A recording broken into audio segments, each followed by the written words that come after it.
Numbers chapter 21.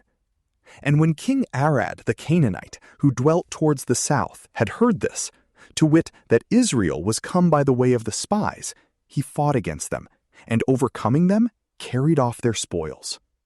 But Israel, binding himself by vow to the Lord, said, If thou wilt deliver thus people into my hand, I will utterly destroy their cities. And the Lord heard the prayers of Israel, and delivered up the Canaanite, and they cut them off, and destroyed their cities. And they called the name of that place Hormah, that is to say, anathema. And they marched from Mount Hor, by the way that leadeth to the Red Sea, to compass the land of Edom. And the people began to be weary of their journey and labor. And speaking against God and Moses, they said, Why didst thou bring us out of Egypt, to die in the wilderness? There was no bread, nor have we any waters.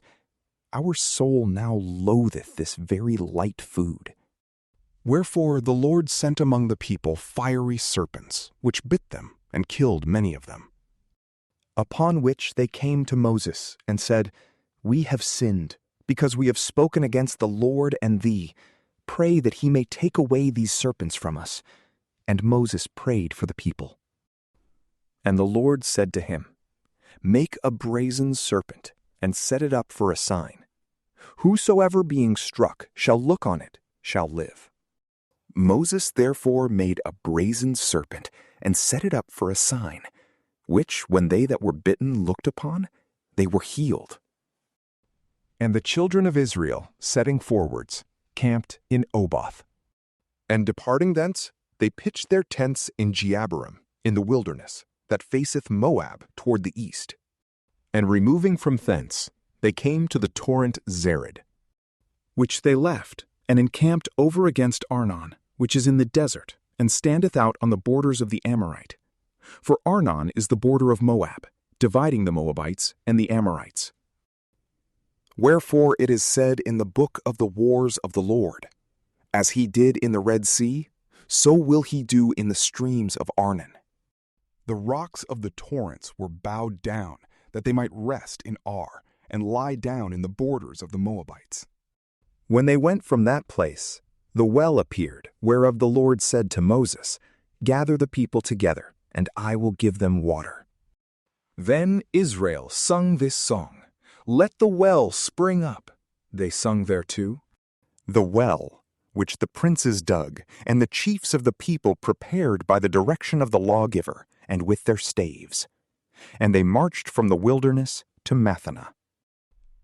From Mathana unto Nahaleel, from Nahaleel unto Bamoth.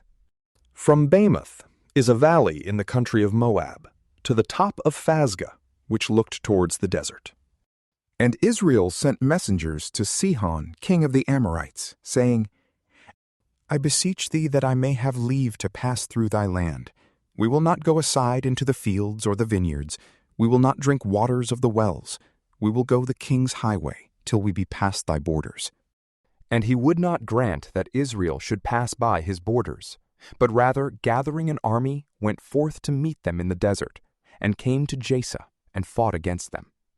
And he was slain by them with the edge of the sword, and they possessed his land from the Arnon unto the Jabbok, and to the confines of the children of Ammon, for the borders of the Ammonites were kept with a strong garrison. So Israel took all his cities, and dwelt in the cities of the Amorite, to wit, in Heshbon, and in the villages thereof.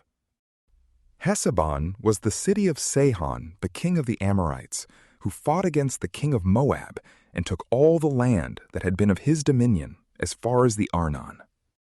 Therefore it is said in the proverb, Come into Heshbon, let the city of Sihon be built and set up. A fire is gone out of Heshbon, a flame from the city of Sihon, and hath consumed Ar of the Moabites, and the inhabitants of the high places of the Arnon. Woe to thee, Moab! Thou art undone, O people of Chamos. He hath given his sons to flight, and his daughters into captivity to Sihon the king of the Amorites. Their yoke is perished from Heshbon unto Dibon. They came weary to Nophe, and unto Medeba. So Israel dwelt in the land of the Amorite. And Moses sent some to take a view of Jazer, and they took the villages of it and conquered the inhabitants. And they turned themselves and went up by the way of Bashan. And Og the king of Bashan came against them with all his people to fight in Edrei. And the Lord said to Moses, Fear him not, for I have delivered him and all his people and his country into thy hand. And thou shalt do to him as thou didst to Sihon, the king of the Amorites, the inhabitant of Heshbon. So they slew him also with his sons and all his people, not letting anyone escape, and they possessed his land. From PrayLamp, peace be with you.